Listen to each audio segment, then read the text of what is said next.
Hello, everyone. Welcome to BizzTalk World Talk Show presented by Click of the Creators. Today, we have Coach Oscar with us. He's regarded as Africa's top business strategist.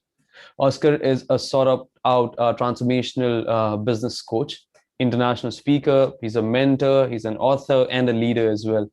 A catalyst for ignition, passion, shifting thinking, and driving performance as well. He basically will help empower you to take what you already know, package it, share it, and monetize it. That's a summary of what he really is and what he really does. So without further ado, let me introduce you to the personality himself. Hello, Oscar. Thank you for joining us. And how are you doing? I'm very well. Thank you so much for having me on your show. I appreciate the opportunity. Pleasure's all ours. Thank you very much for joining us for this session. All right, so I tried my level best to cover things about you in your, in my words. But for our viewers, it would be wonderful if you can brief us about your journey so far, if we can understand more about you in your own words. First of all, once again, I want to thank you. Thank you for the great job you guys are doing, especially for entrepreneurs, and also getting people to come on board to share story. I've always said that there's nothing that helps people to shift their thinking, their mindset, than when you have someone who's been through what or where you currently are, and the person fight it and was able to stand out. I think these are what help people than just tell someone you can do it, you will be able to do it, and you don't have practical tools. Going through your programs and all the interviews, amazing job. Now, Coach Oscar, I'm more into the transformational journey, and I know this kind of embraces both the story and the action, the accountability. I'm getting people to actually take what you know, get started somehow. I know the issue is always, how do I get started? And that's where I come in. So I'm a transformational speaker, I'm a serial entrepreneur. I run or I sit on 3 businesses that we're currently doing. So I think the difference between what I do and a couple of others there is that I'm not just a guy who speaks on platforms. Yes, I've been privileged to have been to over 10 countries and I've spoken to audience as big as 1,005. But that's not the thing. I'm not just the speaker side. I'm also doing the work. So I know what it means to when your finance are not in place or are not up to date. I know what it means to manage people or how to deal with people. I know what it means to say you prospecting, selling, and marketing. So for me, I'm more of a run the clock. I do all of that. And then I'm happy to always share my story, my journey, how it all began. I got fired. I have my background in banking. I spent over 10 years in the banking industry. And just one day, I loved the job. I've always loved to be in that space. But somehow, one day I just get that letter that, sorry, your service is no longer needed. It's cool to say it that way, but I always say I got fired because I think that way a lot of people can get to relate with this. And then once the job was gone, I'm sitting here asking myself this question, but what can I do with my life? I've been fired from the job I love so much. What else can I do? Now, the thing is this, while I was in the corporate space, I was able to write books. I was able to be going out to do training. So I started identifying the skill sets that I feel that I'm gifted or people allude that I have. And then I knew I could write as an author. I've written 3 books. I've been conducting seminars and speaking on platforms. I do this on the side, even while I kept my corporate job. So when the job was gone, I took this and I'm asking myself, are there people who write and make money from their books? Are there people who speaks and get paid for speaking or for training or teaching? Now, I also find that there are people who do consulting, business consulting. I may not have it all, but I know someone who has that product or service, and then I connect people and just maybe put a benchmark and profit markup from there. So I learned this and I started asking questions. Are people monetizing this? Are people monetizing what they have? And cut the long story short, yes, I saw people who are actually in the business. And the next thing I need to set back again and ask myself is, I don't want to just be in the illusion of passion. Passion, I've always said, doesn't put money in your bank account. Passion can make you broke and you will hate the passion. So I know there's passion. And the second part of it is there's the business of your passion. So That's I right. chose that. I found mentors, people who are already in that space that I want to be. Then I started asking questions, sign up for their program, went for their training, even had to work for free for some of them. Like the speaker that I understudy is a world speaker, but I had to volunteer, work freely with them. And then over time, I learned the rudiment and the business of it. And that's where I am today. That's beautiful. That's a lot of thing about you to learn. I mean, for us, let's get more into it now. You talked All about right. you got fired from your last organization that you were with, and then Mm, you chose to follow mentors on the route that they already yeah, have seen, and they know where the dip is and what's the yeah. right path to follow. Basically, that's another part of success that I would say. Mm, mm. You must have seen more obstacles than that. Before that, if you can talk about um, how do you really manage teams, how do you really manage people after learning and seeing Mm. so many things in your life? What's your method of team and people management, if you can guide us through that? I think for me, when you look at people's management and how to deal with change, everything begins. If you read a book by How to Think Big and Grow Rich by Napoleon Hill, every great success begins with a mind. That's where the whole success or idea of how you deal with change and how you manage people. Now, it's something that would not be correct if you think everyone will behave in a certain pattern or in a certain way. We are all human, and you cannot confine people to probably just do it the way you want it. Of course, that's why you have jail or correctional services in every country, in every state, because there are individuals or some people who might not just go that right way. So Mm-hmm. as a leader, you have to think and understand that, okay, how do I deal with such kind of people? How do I build a system? Now, the most important thing, if you really want to get at least the majority, not the few who might break the law, but the majority is you need to create a system. Create Mm-hmm. a system that teaches people, create a system that helps people from time to know the right thing to do. Mm-hmm. Now, people act within what they know or within the power of their knowledge, their ability. Now, for you to expect constant high performance or result from someone, you will need to invest in the learning so they begin to know more. The more they know, the better they become. So you set Mm-hmm. a structure like an organization when we're not, obviously the COVID kind of really hits us Mm-hmm. and weren't really performing well. At some point, you have to make it known to your staff. Look, guys, the profit is not coming in. Business is not doing well like it used to. We're thinking of retrenching.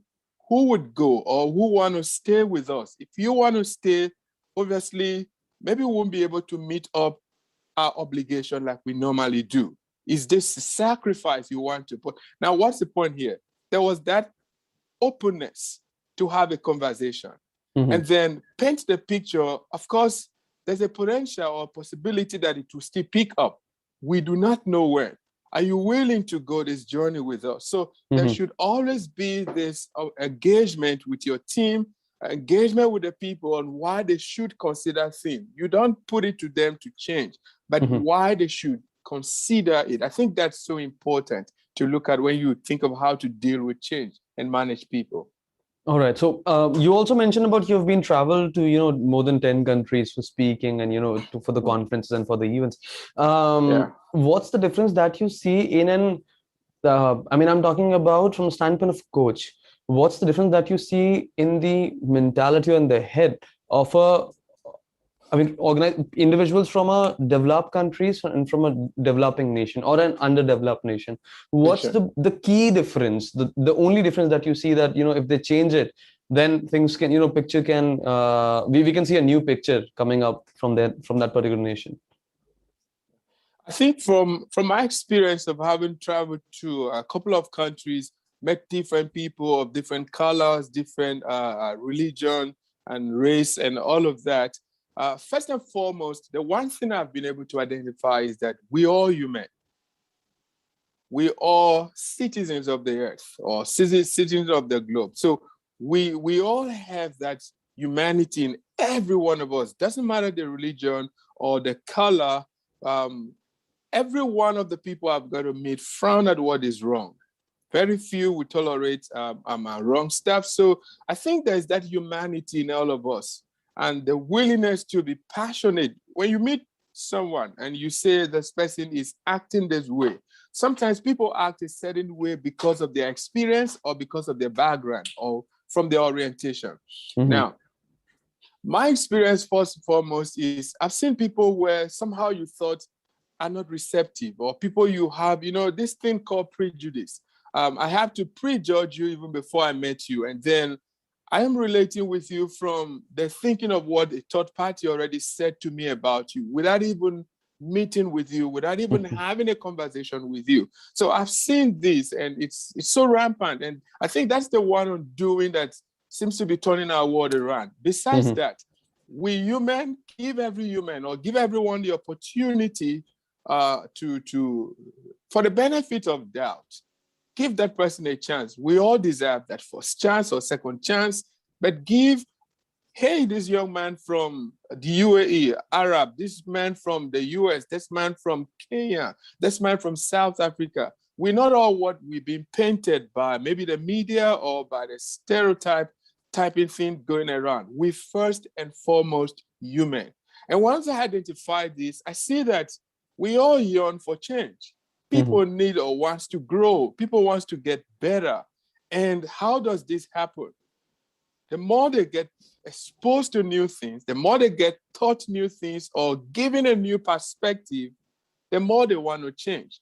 So all of this will happen if you give someone the opportunity to learn, someone to see things differently, and then leave the person to make a choice. Exposure is very important, if I have to add again. Exposure, constant exposure, exposure to learning, exposure to new things, new habits, a new way of doing things. I think these are very fundamental in how people change and become the kind of person we want them to be, or organization. Oh, that's right. That's right. Coming from, talking about where you're coming from, you said a very beautiful line. I mean, there's a difference between passion and making a business out of your passion. Sure. I would say in a generic or in a layman's language, how do you really convert your passion to a business? I mean, let's say if I love to play guitar, how do I really turn it to a profession where I don't end up losing my skills, rather building it up and making a whole team out of it? I mean, if you can learn through an example or through your example as well, you from being I fired think, to from a job to being a coach. I mean, yes. how it really happens with an individual? I think this whole thing is more of, sorry about my camera was shifting. Now, Oh, this whole thing about the how, it's fundamental to growth. You don't like where you are, or you don't like what the lifestyle or what is happening around you. The next thing is you have to sit back and begin to ask yourself the next question, but how do I move from where I am? A lot of people are trapped where they are, not because they don't like or they like the place, but they've not been able to figure out the how. For me, I was very intentional. Now, I lost my job or got fired from my job that I loved so much nearly about 10 years ago. And then I knew I had a family. For me, family always comes first. I have a family to look up to. I have parents, aged parents that I was supporting. Now, I had bills to take care of. So there was no way I could just sit there and begin to whine and complain what went wrong, who did this, who did that, launch a formal complaint, I didn't need all of that. At the end of the day, the bills still need to be paid. And because these things need to be taken care of, for me, I was very action-oriented on what needs to be done like right away. What must I do now? Now, I started what I've been doing, like the speaking, even while I was still keeping my corporate job. I was always going out to do trainings or speaking on the weekend. I work from Mondays to Friday. So I was doing this unconsciously if it was going to become a business for me. I wrote two books, even while I was still in the same organization. I didn't know it could become an opportunity or a potential. Now, I was LinkedIn or referring people to do businesses. Like in the bank, you are exposed to a lot of people. And then when someone asks you a question, or do you know this? And you simply refer without adding a price tag to it. Now, like I said, that was more of a hobby. That was more of what I love to do, helping people, get people inspired. But besides that, when the job was gone, that was when I started asking questions. But I've seen people get invited to speak, and these guys get paid. And the question is, how did they do this? Then I've seen people who have written books and were making money, becoming best-selling authors. How do they make money? So it's this questioning of how that led me to understand that there is a business, there's a passion, and there's a business of that passion. So that I had a choice to make, just like any other person. I had a choice. So what was my choice? Okay, let me identify like 5 persons in every industry. Who were the top guys? How do I learn? How do I get to know what they know? Because the truth is, there are a lot of people doing the same exact thing, but the truth is not everyone commands the same amount of money. I get invited to speak and I get paid for what I do. But there are a lot of people who probably might be better, I don't know, but don't get paid. So the thing is, what does A do? And he gets paid, and B does the same thing but doesn't get paid. Obviously, there was a secret around this. And that's the how led me to finding out this how. And obviously, when I met these mentors and these thought leaders who at the time were like role models and experts that I look up to, they showed me the how. And then one of the best things that I learned from them was, first and foremost, they taught me, do not see yourself as a speaker. Don't see yourself as a coach. Don't even see yourself as a serial entrepreneur. Go see yourself as a marketer, as a sales guy. That way you'll be able to sell. And I also did learn partly that those who sell and make so much money, it's not because their product is the best. No. I think what stands out is these guys just know how to get people see things on their side or their way, and then I'm willing to swipe the card and make the payment. So that was the first fundamental principle that I learned, that you have to be so good at selling, so good at persuading people to see things from your side. Once you get that right, you can come back and say you are a speaker, you are a coach, you are a serial entrepreneur, and then you know you will be able to harness the benefits. So for me, the how, it's based on how much you want it, how badly do you want it, and what you're willing to do to get what you want. That's just going to make a huge difference. I guess then it's all about value creation. It's all about passion. It's all about understanding what you do, how you do it, and why you do it. So it's all the WHOs that we have. Right. That's so all true. right, that's so wonderful. True. I guess that would be the star point from this session. All right, wow, great, so great, Oscar. I guess we had a great conversation. To sum up with this, in a single line, if I can have something, what would you advise to young professionals in a very, like, just a single or like 1 or 2 lines? What would you advise to young professionals in your industry, and where they can find you as well? I mean, where they can find you and learn more about you. Okay, you can get me on from all of the, I think, majority of the social media. I'm there on Facebook, on LinkedIn, on Twitter, on Instagram. Just type my name, Oscar Emetuei. You will find me. And on Google, you can just type I am Coach Oscar, hashtag I am Coach Oscar, one word. On Google, you'll find me on those different platforms. And I'm always there, happy. We run masterminds and programs that help people from across the globe. We'll be happy to be of help.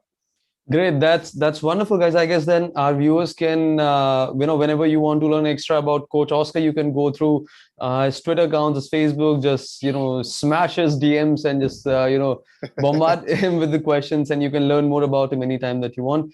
And I believe that you learned a lot of things about him. I did. We got some star points from his and from him and his journey.